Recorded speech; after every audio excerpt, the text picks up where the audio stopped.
Tienes un Ministerio de Trabajo débil que no tiene capacidad de inspección o interés, que es la otra cosa, que es lo que me parece más aquí. ¿Tú sabes quién sí está haciendo inspecciones fuertes? El seguro. Claro, porque imagínate, tú tienes un trabajador que labora, llega todos los días de 8 a 5 y tú le estás pagando como si fuera un servicio profesional. Aquí tenemos que por algún lado darle la vuelta a esto porque esto no está funcionando.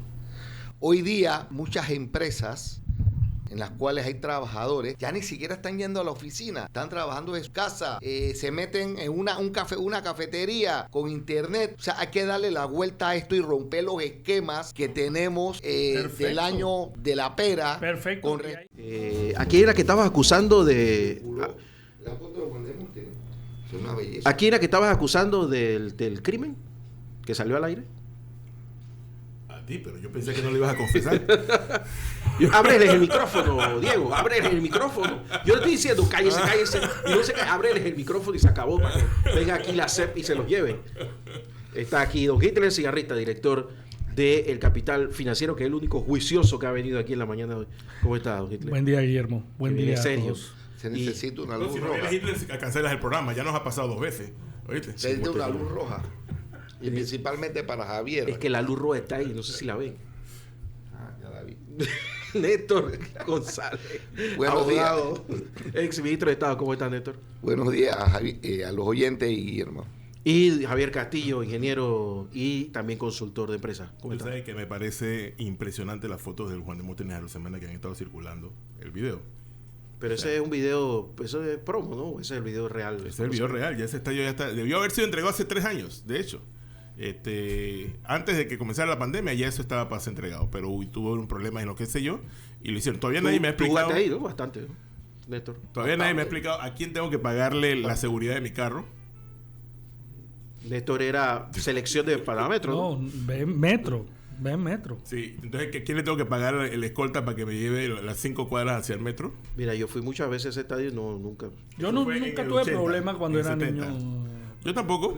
En el 70 y en el 80.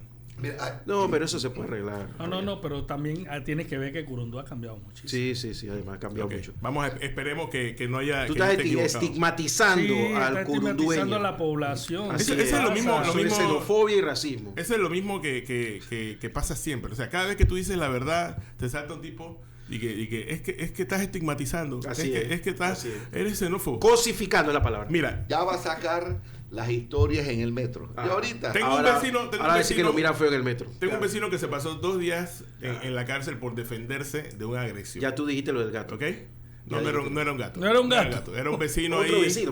Otro vecino. La persona Gente Me da más violenta. miedo eso por ahí por donde tú vives. No. Gente violenta. De hecho, era un sitio perfecto hasta que llegó un grupo de gente que no voy digas a eso, decir porque de dónde te vienen meto porque me problema. van a decir que soy xenófobo. Te están oyendo y te van a meter con Listo. problemas. Así que déjalo así. Oíste. A Néstor no lo Néstor, Imposible cóbrale. decirles de dónde vienen porque me van a decir que soy xenófobo. Porque probablemente ese Extraña problema- que él no es uno de los que anda gratuito. por ahí con la Suntrack en manifestaciones. Oye, por cierto, la quejándose Suntrack de visto. todo. El Suntrack está en Villasaíta caminando a esta hora. Porque hay que decir la verdad, Suntrack no tiene la capacidad de movilización de antes porque no tiene tanta pie de fuerza, ya que casi no hay ninguna grúa en el panorama, así que no les queda otra que marchar de un lado para el otro, ¿no? Y eso es lo que No, hay. y también el tema es que muchas construcciones se han desplazado hacia los puntos de desarrollo, hacia Panamá Norte, Panamá Oeste, Panamá Este. Entonces ya no están en el centro de la ciudad, porque también hay que entender que cuando tú construyes en el centro de la ciudad, el costo se eleva significativamente. Solo la tierra es un tema. Sí, ya los desarrollos que se verán en el futuro cuando dejemos de tener gobiernos que acaben con el país serán ya más comerciales, ¿no? Sí. Y menos habitacionales. Oye, la escuela de Venezuela la están reconstruyendo. ¿No lo estaban reconstruyendo ya? Sí, La señor, están ya reconstruyendo, eso se bueno, dio ahí- la orden de proceder. Yo Pero no van sé. a volver a construirla ahí Claro, mismo. sí, allí mismo. Estuvo ahí diciendo que había que hacerla de nuevo. Pero Javier, Están haciendo trabajos en este momento. Es otra Esa cosa. es Yo otra creo que cosa. no. Yo creo que no. Porque Pero pusieron él dio la al orden de presidente, proceder. porque pusieron al presidente, no sé si orden de proceder Porque a hay firmar. 1000 Ahí tenía una retro trabajando ese día. Hay 1100 órdenes de proceder en este momento que yo no sé si están Porque funcionando. te lo digo porque pasé por ahí Tenía rato, confieso que tenía rato que no pasaba por ahí y pasé por ahí y vi que estaba todo el gobierno de las órdenes de proceder. ¿Te acuerdas cuando el de Mireya era el de la tijera?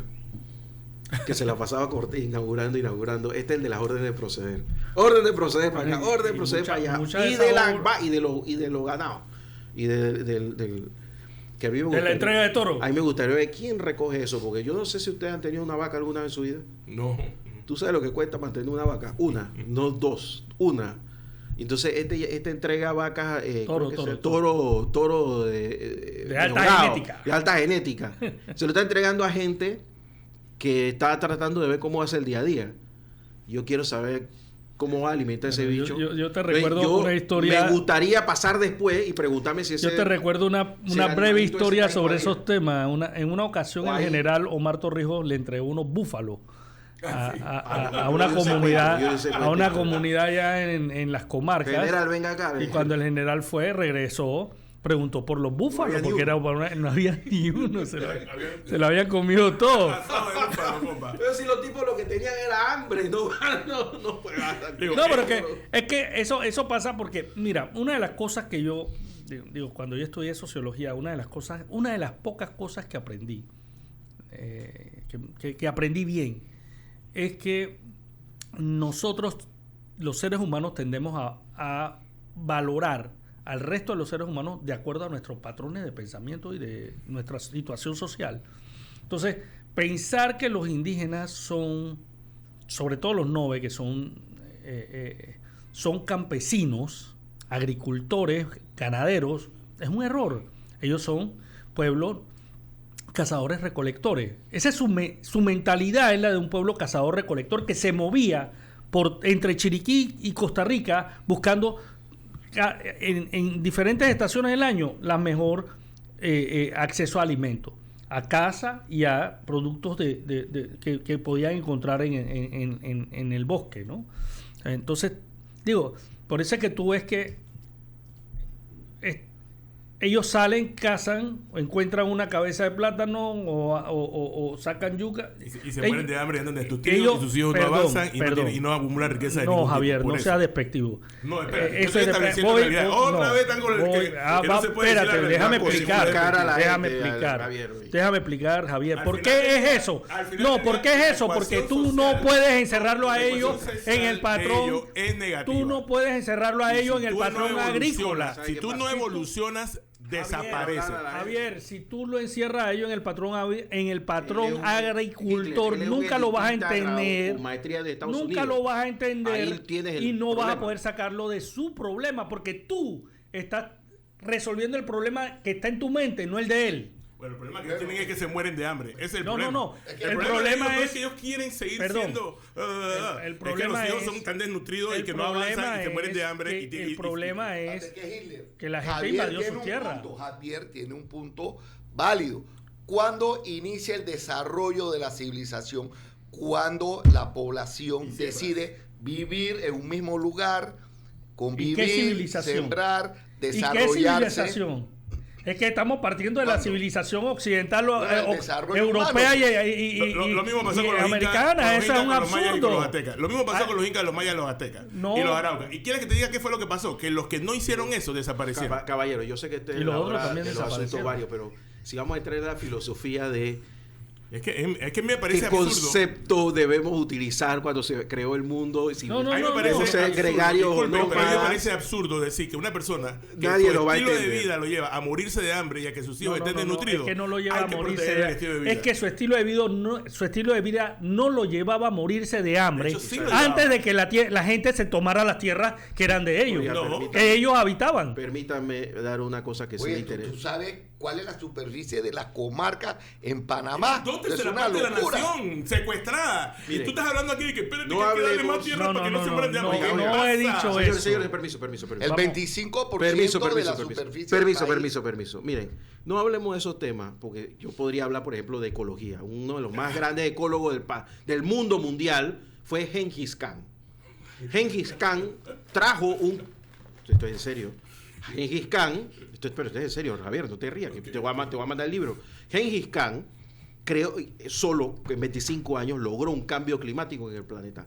700 millones de toneladas de CO2 menos se dispararon al aire, a la tierra. Es más, fue un pacifista. Porque, espérate, fue un pacifista.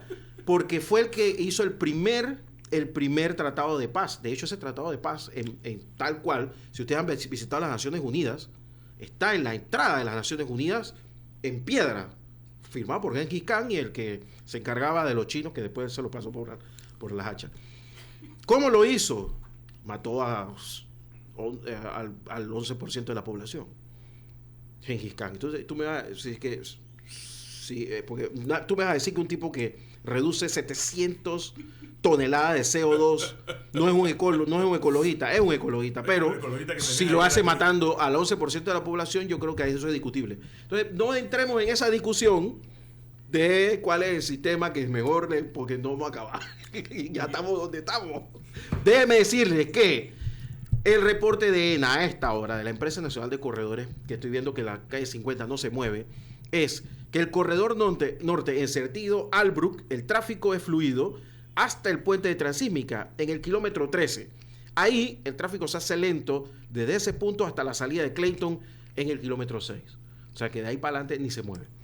En el corredor sur, en sentido hacia Paitilla, o sea, viniendo hacia acá, el tráfico es moderado hasta el puente de Metro Park, en el kilómetro 23, por allá lejos. Aforo desde este punto hasta el puente de Costa del Este en el kilómetro 18. Tramo Marino, Ahora, Atrapa, no se explica por qué. Y Punta Pacífica es fluido.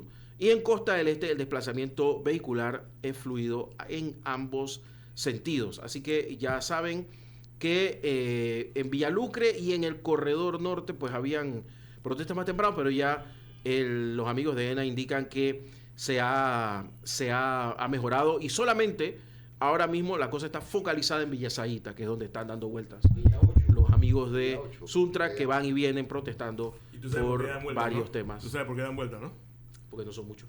No, lo que pasa es que si se detienen es una violación y pues le puedes tirar a la policía. Pero si siguen importa? caminando, es perfecto. O sea, eso es la solución perfecta. Claro. Yo hubiera querido tener esa idea cuando estaba en el tema de la dictadura. Bueno, es que la protesta se debe hacer así, circulando. De hecho, Exacto. antes era así. Cuando salían los maestros y los profesores, marchaban y daban vueltas y vueltas y vueltas, pero esa era una forma de protesta. Ahora, 3 gatos, te cierran una vía, te cierran una calle y ya puede ser la gran protesta. No tiene ningún sentido. Lo que pasa cuando uno tiene malos dirigentes. Javier que no sabía eso. Disculpa, nosotros inventamos el cerrar las calles. ¿Oíste? No, eso pasó en el Instituto Nacional antes que ustedes soñaran con eso. No. O sea, realmente durante la dictadura, y eso fue resultado directo del hecho de que cada manifestación terminaba en una represión. Eso no lo habían hecho. El instituto marchaba, siempre marchó. Cuando nosotros en la tecnológica comenzamos a volvernos locos. Es más, nosotros teníamos ahí apareció lo de una estrategia que se basaba en una visión un poco de guerrilla. Ya prescribió, eso ya prescribió, tranquilo. No, nosotros cerrábamos la calle, si yo confieso pero era después de un... Ya prescribió. Por ahí hace 30 años. Lo que pasa es que... Después de la marcha. Mira, siempre la marcha concluía en un punto. Porque yo era miembro del centro de estudiantes, así que déjame contarle. Nosotros en el centro de estudiantes, para todo esto revoltoso como Javier, nosotros guardábamos alambre de púas. Ajá. Ahora te explico para qué el alambre de púas. Guardábamos canicas, Ajá. guardábamos arena. Sí, no digas esas cosas. Y yo consulté con el abogado. Ya yo consulté con el abogado. Y hacíamos, ¿qué hicimos? Hicimos varios eventos. Uno de esos eventos fueron las novatadas que le hicimos en la escuela y pedimos permiso para vender cervezas. Que curiosamente no pudimos devolver las botellas. Entonces las pusimos en un salón y las acumulamos. Entonces, ¿qué pasa? Teníamos arena, teníamos canica y teníamos la botella. Nada más faltaba entonces, el combustible. El problema era que los carros que usaban estos tipos eran unos carros rápidos. Así que si nosotros tirábamos y había como un tramo de como de 120 metros entre la entrada de la universidad y la entrada de nosotros. Así que íbamos a caer seguro. Por suerte estamos estudiando ingeniería, así que sabíamos eso. Los de derecho sí se iban a lo bestia. Yo no estaba ahí. Le daban palo como loco porque ellos no medían eso. Mamá, si tú estás escuchando esto, yo no estaba ahí. Sí lo medíamos. Entonces, ¿qué comenzamos a hacer? Comenzamos a poner alambre de púa entre los postes, entre la calle. Cerramos la calle. Por eso es que cerramos la calle. En la Manuel Espinosa Batista. Y comenzamos a poner alambre de púa y le decíamos a los carros, no vengan para acá. Y nosotros llamábamos a la policía. Ey, están los tipos de la tecnológica acá afuera. para que los tipos vinieran. Entonces nosotros poníamos del otro lado, cuando veíamos que escuchábamos la vaina, empezamos a tirar piedras a la calle, no había nadie. Pero para que los tipos vinieran con todo. Y bueno, pues ahí se reventaban las llantas y todo lo demás. Entonces, claro, mientras que los tipos se bajaban, quitaban la cosa y todo lo demás, ya estábamos adentro. No, espérate, eso era una protesta cobarde. En el instituto nos fajábamos. No, porque ellos En el instituto nos fajábamos. No, porque es que hasta el final. ¿Sabes qué es lo que pasa? Por eso terminábamos con los escudos, los cascos Cuando tú y vas a todo ganar eso una allá guerra, arriba. La guerra no la ganan los muertos. La estrategia. La guerra no la ganan los muertos. No, es que si tú tienes una buena estrategia de combate, tú no mueres. Tú tienes que entender que esto no pasó porque nosotros queríamos cerrar las calles. Pasó porque hacíamos manifestaciones y cada manifestación terminaba en una represión. La última manifestación no pudimos llegar. La última manifestación no pudimos llegar a la iglesia del Carmen. De la Universidad de Panamá no pudimos llegar a la iglesia del Carmen cuando nos cayeron. Y ahí fue que decidimos el apoyo cambiar Nosotros teníamos planificado la represión, sabíamos que la represión iba a llegar y estábamos preparados. Teníamos una contención y un proceso de retirada organizada de confrontación. Y cuando llegábamos al colegio, ahí entonces la refriega se transformaba. Esa fantasía que se hace en los institutos. Un día te voy a... Fuerzas especiales. Oye, por favor. Eso estaba hablado. Esa protesta del instituto estaban habladas. Por favor. Ellos estaban infiltradísimos. Infiltradísimos. Oye, pero si Lo un que día... pasa es que usted es uno envidioso que le Un dieron día les voy a palo por el- contar cómo descubrí el centro de operación de todos estos grupos de izquierda en esa época, que tenía un centro de operación pagado por el gobierno. Y salían contra el gobierno y ellos mismos les pagaban la protesta. Óyeme, Vamos a la pausa y ahora sí venimos con un tema serio aquí en La Mañana en Compo Radio. Son las 8:35 minutos de la mañana, 8:35 minutos de la mañana aquí en Radio Ancon. Muchas gracias a don Diego Hurtado, nuestro productor y editor digital. Estamos con Ginter el Cigarrista, Néstor González y Javier Castillo.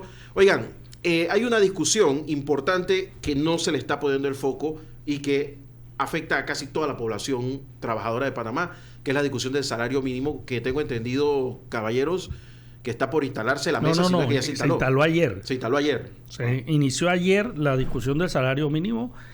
Esta es una discusión tripartita.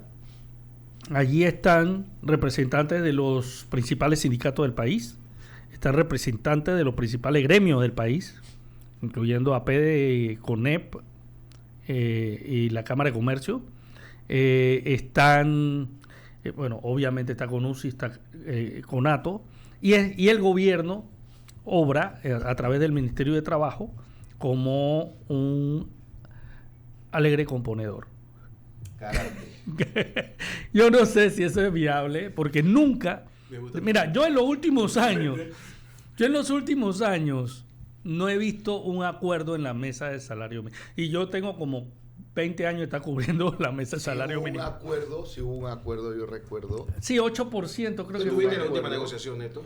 No. Siempre participa el Ministerio de Comercio en la instalación, y van funcionarios del Ministerio de Comercio y participan en las presentaciones y en la discusión. Pero también es importante, Hitler, es que muchas veces la ciudadanía, los trabajadores, igualmente algunos empresarios, piensan que la revisión, tal cual como dice el decreto, no es aumento. La ley dice que hay que revisar el revisar, salario mínimo correcto. cada 2 años. Correcto. Revisar, Aquí no aumentar. Aquí no hay aumento general de salarios, no es una obligación de aumento. Lo que ha pasado es que se ha traducido este periodo de revisión, de consulta, de conversación, como una obligación. Pero yo digo lo siguiente, porque desde mi punto de vista, esto se evitaría si simplemente se aplica lo que se aplica en otros países como México o Brasil, donde se indexa, se establece un periodo de vigencia del salario mínimo y luego se indexa la inflación. A mí me molesta, nada más voy a decir esto antes de yo. Porque perdemos el tiempo, 3 meses discutiendo tonterías. A mí me molesta la discusión del salario mínimo, porque nosotros deberíamos estar discutiendo cómo buscar que la gente tenga el mayor salario posible. Sí, esta crisis de la discusión del salario mínimo siempre me ha molestado, porque es como a la aspiración. Y nosotros vamos a seguir siendo el que más salario mínimo tiene. Casi suena como si estuviéramos promoviendo que hubiera desempleo. No le va a alcanzar a la gente. Voy a explicar lo siguiente. El salario mínimo tiene una función. Primero, en Panamá hay 54 salarios mínimos para que no nos hagamos eso. Me explico. Ahora te la voy a ir otra vez a la señora del Ministerio de Trabajo y nos ha dicho. El promedio es $720 en este momento. 725 creo que es el promedio. Promedio, es el salario mínimo promedio y es el que rige en la capital y en las principales ciudades del país, las capitales de provincia. Eso varía si usted trabaja en una pequeña empresa y en el tipo de actividad de la empresa, si es una empresa industrial, agrícola, etc. Pero la realidad es que no todo el mundo recibe el mismo salario mínimo. La primera cosa que tenemos que tratar de lograr, aquí hay 3 regiones. La región 1, conformada por la capital, Panamá Oeste, Colón y las principales capitales de provincia. La región 2, que son algunos distritos alrededor de las capitales de provincia. Y la región 3, que es área de difícil acceso. Áreas distantes, etc. Entonces, ¿qué es lo primero que tenemos que hacer? Porque el costo de la vida es igual en todas partes. No lo es. Bueno, en Boca del Toro es más alto, por ejemplo. Exactamente. En Boca del Toro es más alto. Y esa no es región 1. Sí, eso no es región 1. Exactamente. O sea, solo Changuinola es región 1. Solo Changuinola. Por el tema de la entonces, yo siento que nosotros tenemos que ir reduciendo el número de áreas que tenemos y el número de salarios mínimos que hay, porque son demasiados. Yo tengo una objeción de fondo con respecto a lo que tú dices. Y tú sabes cuál es mi problema, que esto no puede ser derivado de una necesidad política o ideológica. Esto tiene que ser un análisis un poco más profundo de la situación. Y no se está dando ese análisis. Javier, sí se da. Durante toda la comisión, durante toda la vida de la Comisión de Salario Mínimo, se hacen análisis econométricos. Se hacen evaluaciones de temas como inflación, canasta básica, comercio. Entonces, ¿cómo ellos sustentan los 50 salarios mínimos? Javier, déjame comentarte. El tema no es la presentación, análisis, estudio de mercado, de canasta básica. El problema no es eso, es el concepto y las conclusiones a las cuales se llegan. Son diametralmente opuestas de los actores en esa mesa del diálogo. La parte empresarial y la parte laboral. O sea, las conclusiones y la forma de ver cómo mejorar el salario a la población panameña, el concepto es diametralmente opuesto. Eso es lo que pasa. No, la forma como tú lo ves. O sea, podemos tener la misma información, pero lo que interpreta el movimiento sindical es totalmente distinto a lo que interpreta el sector empresarial. Correcto, eso es lo que pasa. Y entonces el gobierno normalmente lo dejan con la decisión en la mano. Entonces, ¿no?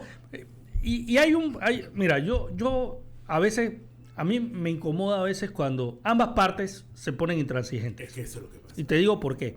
Bien, primero, es irreal pedir un salario mínimo de $1,500 al mes. O sea, eso no va a pasar. No, tú no vas a dar un salto de $725 a $1,500 al mes. ¿Me explico? Eso es imposible. Te voy a traer, disculpa, Hitler, te voy a traer otro elemento importante que influye en la mesa. Lamentablemente, muchos de los actores sindicalistas que están en la mesa son actores políticos. Sí, no. Y eso es lo que ocurre. Pero espérate, Néstor. Quiero seguir en esta explicación. Y luego, el sector privado parte de 2 premisas que llegan siempre a la misma conclusión.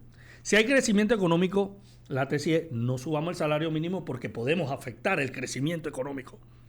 Y si no lo hay, no subamos el salario mínimo porque no se va a dar crecimiento económico. En ambas situaciones, la tesis del sector privado es igual siempre. No aumente porque va a afectar. Entonces, ahora, ¿cómo calculan los trabajadores el aumento que se debe dar? Bueno, ellos utilizan una información de un instituto centroamericano de desarrollo humano que establece que el salario mínimo debe ser por lo menos de 3 veces el costo de la canasta básica familiar. tomando en cuenta el promedio de personas que hay en una familia. O sea, cuando hablamos de 3 veces el costo de la canasta básica familiar, recordemos que en Panamá la canasta básica familiar ya va por $338 y subiendo. Si lo multiplicamos por 3 veces, estamos hablando de $1,000, más de $1,000 el salario mínimo. Ahora, ¿cuál es el impacto del salario mínimo, Javier y Néstor? Es que si yo estoy por encima del salario mínimo, muchos trabajadores están levemente por encima del salario mínimo, ganan $800, $900. Si al trabajador que menos gana en una empresa, que gana salario mínimo, llega un aumento del salario mínimo y pasa, por ejemplo, de 725 a 750, yo que estoy por encima de él, digo, yo estoy perdiendo poder adquisitivo. Y normalmente lo que pasa es que muchos trabajadores se dan la vuelta y le dicen a los patronos, yo quiero un aumento. Ya hubo un aumento de salario mínimo. O sea, el salario mínimo impulsa una cadena, una espiral ascendente en el valor de la mano de obra. Ok. Muy bien la explicación, pero ahora centrémonos en qué va a pasar. ¿Qué va a pasar? Que no van a llegar a acuerdo. Te lo digo desde ya. Bueno, no llegan a acuerdo. ¿Qué significa eso? Bueno, la última vez me equivoqué. Creo que la vez esa que Néstor habla, yo me equivoqué eso fue porque en yo... 2017 o 16, 15. Sí, yo recuerdo esta... A usted le tocó una que se fueron a un mes de huelga, ¿no? Sí. No, pero eso fue vía negociación convención colectiva. Okay. Sí, eso no fue la negociación de Capac. Pero sí creo que fue en el 2015. Sí, hubo un acuerdo. Hubo un acuerdo. Casi el 90%. Se tuvo que definir un salario mínimo porque se decidió de que el salario mínimo en los proyectos de construcción de obras de infraestructura por licitación o concesiones además del Estado, si el salario mínimo era un poquito más alto. Sí. Lo que va a pasar, mira, en la última mesa de salario mínimo no hubo acuerdo y el gobierno simplemente no hizo ningún aumento. Obviamente estábamos en plena pandemia. Digo, en plena pandemia era muy difícil que se diera un aumento, todo el mundo estaba en su casa encerrado y las empresas virtualmente cerradas. Uh-huh. Ahora, obviamente, tenemos un problema, es la inflación. Y claro, el gobierno puede usar el valor de la inflación general, que es más o menos 1.9%. Pero señores, el valor de la inflación de los alimentos es de 10%, o sea, muchas veces más que el valor de la inflación en general, porque en Panamá nosotros tenemos una situación muy singular. Primero, no tenemos inflación monetaria, o sea que la moneda no fluctúa. Y segundo, muchos de los elementos que están dentro del costo de vida en Panamá tienden a bajar.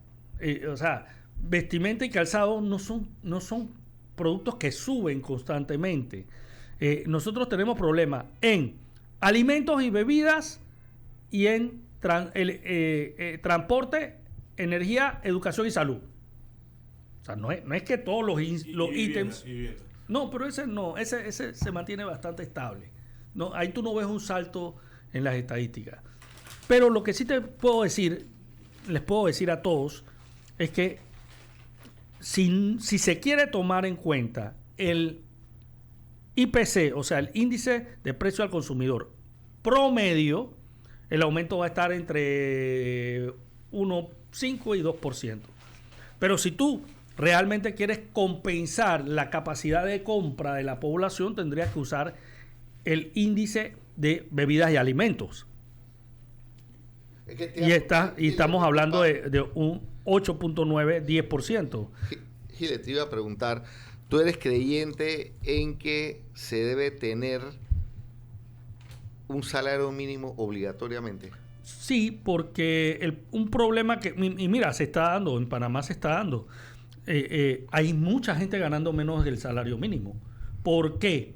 Porque los patronos han optado por contratar por servicios, entre comillas, servicios profesionales a personas que antes estaban en planilla. Las despidieron con la excusa de la pandemia o por la pandemia, y luego, en vez de contratarlos nuevamente dentro de la planilla, deciden ahorrarse los costos laborales, ¿no? Las cargas sociales. Las cargas sociales, y los contratan por servicios profesionales. Y muchos están ganando menos del salario mínimo. Gente que está siendo contratada por $500 al mes, por $600 al mes, por 650, porque no es un trabajador permanente. Pero cuando tú vas a la empresa, la persona hace una labor permanente. Sí. Porque, entonces, ahí falta no se había legislado para que eso no pasara. Sí, pero si tú tienes un ministerio de trabajo débil que no tiene capacidad de inspección o interés, que es la otra cosa, que es lo que me parece más aquí. ¿Tú sabes quién sigue está haciendo inspecciones fuertes? El Seguro Social. Ese es el que tiene a la gente, el que está haciendo infecciones por el tema de la base impositiva, de la base. Claro, porque imagínate, tú tienes un trabajador que llega todos los días de 8 a 5 y tú le estás pagando como si fuera un servicio profesional. Lo que pasa es que aquí tenemos que por algún lado darle la vuelta a esto, porque esto no está funcionando. Hoy día muchas empresas en las cuales hay trabajadores, ya ni siquiera están yendo a la oficina, están trabajando en sus casas, se meten en una cafetería con internet. O sea, hay que darle la vuelta a esto y romper los esquemas que tenemos del año de la pera. Perfecto. Con respecto o sea, hay que darle la vuelta a esto, porque no está funcionando, y esto es un arrastre para el Seguro Social. Pero tú sabes cuál es el problema. ¿Cuál? Que el problema no es el salario mínimo, el problema es el ambiente del empresarial. O sea, hay un desempleo que no se logra romper, ¿ok? En Panamá. Los niveles de desempleo se controlan, pero no se logra romper. Pero aquí, ¿cómo medimos el nivel de desempleo? Porque gente no está emplanillada. Exacto. Pero hay mucha gente que está en la calle trabajando bajo servicio. Correcto, pero correcto, pero es que no podemos medir el nivel de desempleo, porque la gente no está emplanillada y no paga seguro social, que eso es lo que se hace tradicionalmente. Pero lo que pasa es que el tema del desempleo no solamente es lo que tienes en planilla y el número, es que cuando hay gente que va a buscar trabajo, hay gente buscando trabajo y hay mucha gente, y ahora van a haber 25,000 más que van a estar buscando trabajo. Entonces, ¿qué es lo que pasa? Que no es que hay poca gente y que vas a tener que atraer a la gente pagándole mayores trabajos. Le puedes pagar menos y la gente lo va a coger. Y vas a coger un salario de hambre y vas a estar desayunando galletas con queso. Yo le recuerdo que Marx llamaba a los desempleados el ejército de reserva del capitalismo. Es decir, cuando hay una masa de gente desempleada, los salarios no aumentan. Por el contrario, bajan. Usted no está tomando un elemento adicional. Y es que muchos empleados están pidiendo Sí. Es el contrato. Sí. ¿Por qué? Para mantener los subsidios. El bono, la beca no sé qué. Y claro, eso por un lado, pero también hay un elemento que nosotros perdemos de vista. Y es que en este momento, cuando hay mucho desempleo, las empresas aprovechan el momento. ¿Me explico? Yo tengo 6 candidatos a un puesto de trabajo. Mira, lo hablábamos el lunes. Va a haber una feria de empleo esta semana. Hay 4,000 vacantes. 4,000 vacantes. Se van a presentar 20,000 personas o más. Pero entonces, tú tienes 5 privado. En el sector privado. 4,000 vacantes. Se presenta la gente y muchas empresas, ¿qué es lo que hacen? Yo tengo 5 candidatos. ¿Tú aceptas trabajar sin seguro social? No, tú no vas. ¿Tú aceptas trabajar? Sí. Sí. Bueno, sí. La solución, Néstor, no es liberalizar los empleos y que la gente pague lo que le dé la gana. La solución es fomentar el empresarialismo, que es algo que en Panamá no se hace. Fomentar que la gente ponga empresa. Pongo una empresa, yo tengo que contratar una secretaria, un mensajero, una contadora y de repente 2 vendedores y ya tengo 7 personas trabajando en planilla. Probablemente le estoy pagando salario mínimo ahora, pero más adelante voy a tener que pagarle un poco más porque son la gente que hace mi trabajo. Pero yo no puedo hacer una empresa con facilidad porque no tengo la facilidad bancaria, porque entrar en el mercado es sumamente difícil si no tienes el respaldo de alguien que te ayude, por no entrar en detalles. ¿Me explico? O sea, el ambiente empresarial de Panamá es tan cerrado y tan limitado que no crece, y eso es parte de lo que nos eso hay que romperlo, y se tiene que romper aquí arriba en la cabeza de la gente que están administrando la economía, comenzando con el gobierno. Te voy a poner, Yo lo que siento es que a veces perdemos de vista que mientras más empresas formales hay, más empleo formal hay. Claro. La apuesta que se ha hecho en Panamá es a la informalidad. Resuélvete. Bueno, Resuélvete. Esos son los temas que tenemos que estar discutiendo en este país, no discutiendo 4 o 5 meses viendo presentaciones, que salario mínimo se aumenta. Es que esa es la conversación que tenemos que tener en este país. El salario mínimo no se puede romper en este momento. Tiene que sí, pero le damos prioridad a eso y no a lo que realmente interesa. Pero Javier, es que para la gente que está ganando, en este momento, para la gente que está ganando salario mínimo o menos, Javier, este es el momento de discutir el salario mínimo. Sí, el nuevo salario mínimo tiene que entrar a regir en el 2024. Llevamos ya 3 años de crecimiento económico. No me vengan a decir que no se puede aumentar el salario mínimo. Sí, señor. Crecimiento económico tomado en cuenta a partir de dónde. De la pandemia. Eso es análisis agregado. No, pero eso es análisis, yo no estoy de acuerdo contigo. Análisis agregado de macro, porque eso es análisis, porque yo estaba por creciendo. allá, pero que decís. Aparte que, acuérdate que ese crecimiento económico tiene un elemento que va a desaparecer como una bomba en los próximos días, ¿ok? Y eso hay que tomar en consideración. Sí, o sea, la asamblea... vamos a dejar el tema. Eso no es tema ahora mismo. Pero, volviendo al tema de lo que te decía, yo sí creo que ese análisis hay que hacerlo. O sea, si tú estás ganando salario mínimo y tienes 3 años y la inflación te está llevando a comer menos y a tener menos dinero para poder sobrevivir, tú necesitas que te empujen. Eso yo no creo que eso se pueda evitar. Pero el evitar hablar de cómo podemos evitar que esto sea un tema, no se está haciendo. Bueno, yo te digo la verdad, desde mi punto de vista, esto se resuelve fácil. Indéxalo. Pero es que esa es la solución estatista. No, perdón. Porque eso lo han hecho muchos. No importa que lo indexen, pero lo hacen en los países donde hay deflación. Eso lo han hecho muchos países. Donde la moneda se va para el carajo. Perfecto. Nosotros tenemos una inflación diferente. Bueno, pero el sector trabajador es el que no quiere eso. No, bueno. Yo te digo la verdad. Espérate, el sector no quiere que se indexe. No. Ellos son los que pelean que a veces. Oye, el sector empresarial. Varias veces toca el tema esto. No, claro, porque ahí tiene la barrera. Pero lo que pasa es que el sector empresarial habla de indexación. Oíste, Javier, el sector empresarial habla de indexación, pero sobre la base del IPC promedio.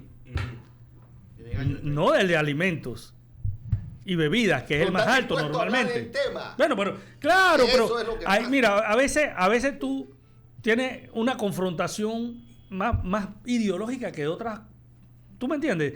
Si el sector empresarial está dispuesto a hablar de indexación, entonces busquemos. Pero espérate, vamos a ver, vamos a sentarnos. Porque la inflación siempre va a variar, siempre va a aumentar. Bueno, puede que un año te toque 1%, pero el otro te va a tocar 3% y el otro te va a tocar 5%. Y si logras que en vez de usar el promedio se use el IPC de alimentos, en Panamá llegamos momentos que la inflación de alimentos y bebidas lleva a 15%. 15%, cuando el promedio era 2%. Y en este momento, bueno, no hay huevos. No sé si saben que no hay huevos en los supermercados. Se están limitando la compra de huevos. Entonces, hay un montón de productos que han subido de precio en los supermercados. En este momento, recibir un aumento sobre la base del IPC de bebidas y alimentos debe ser significativo para los trabajadores. Y esto es importante, ¿por qué, Néstor? Porque yo le he dicho, hay 2 círculos, el vicioso y el virtuoso. El vicioso es, la gente tiene menos capacidad de consumo, compra menos, la fábrica tiene que producir menos, las empresas tienen que importar menos para vender, tengo que reducir mi plantilla, menos gente, más gente desempleada, menos consumo, y así sucesivamente. Es una cadena. Es una cadena y es un círculo vicioso. El círculo virtuoso es el trabajador a través de su salario recibe más dinero, compra más. El trabajador panameño no ahorra. Esos $148,000 de activos que están en el Centro Bancario Internacional no son del trabajador panameño. El trabajador panameño de milagro ahorra para la Navidad. Saca su ahorrito de hasta $500 y ya, para la Navidad. Pero el trabajador panameño no ahorra, se lo gasta todo. Vayan a una construcción. Vean, cuando esa gente sale de cobrar, lo que pasa. En un santiamén quedan sin dinero. Entonces, y es normal porque tú vives alcanzado muchas veces por los costos fijos como luz, agua, comida, etcétera. Entonces, el panameño no tiene esa capacidad de ahorrar. Todo se lo gasta. Entonces, cuando tú le aumentas el salario al trabajador, ¿qué hace el trabajador? Comprar más y mejor. Y eso genera un círculo virtuoso, que yo compro más, las empresas tienen que producir más o importar más para venderme y por tanto contratar más personal para atender esa demanda. Eso tiene un límite, ¿no? Entonces, eso tiene un límite, pero mira, y hay que revisar bien eso. Yo sí digo una cosa, y es que nosotros tenemos que ver esto. Conceptualmente suena bien, pero eso tiene un límite. Claro, el límite es la formación de la mano de obra. Sí, no, y también los costos de producción. Claro. Aunque yo te voy a decir una cosa, el salario no es el costo de producción principal de las empresas. En Panamá no. Y no. Digo, si tienes una empresa de consultoría, obviamente es otro tema, pero en una empresa como un supermercado una fábrica. Una fábrica, lo que sea. ¿Tú sabes cuál es el mayor costo de las fábricas en Panamá? ¿Y de los supermercados? La electricidad. La energía eléctrica. La electricidad. ¿Y qué estamos haciendo para resolver ese problema? Ninguno, nada. ¿No? Y el segundo no es la mano de obra tampoco. El segundo. Porque la solución muchas veces, ¿cuál es la vía? Subsidio.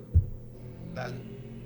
No, pero es que eso tenemos que pararlo. Bueno, no podemos seguir atándonos lo que nos da el canal, no 2.000 millones de dólares en subsidio. Tú lo acabas de decir. Así como en los supermercados no hay huevos, en la política no hay fuerza testicular. Eso es lo que está pasando. Carajo. Vamos a la pausa y regresamos en la tertulia de miércoles aquí en La Mañana en Compo Radio Ancon.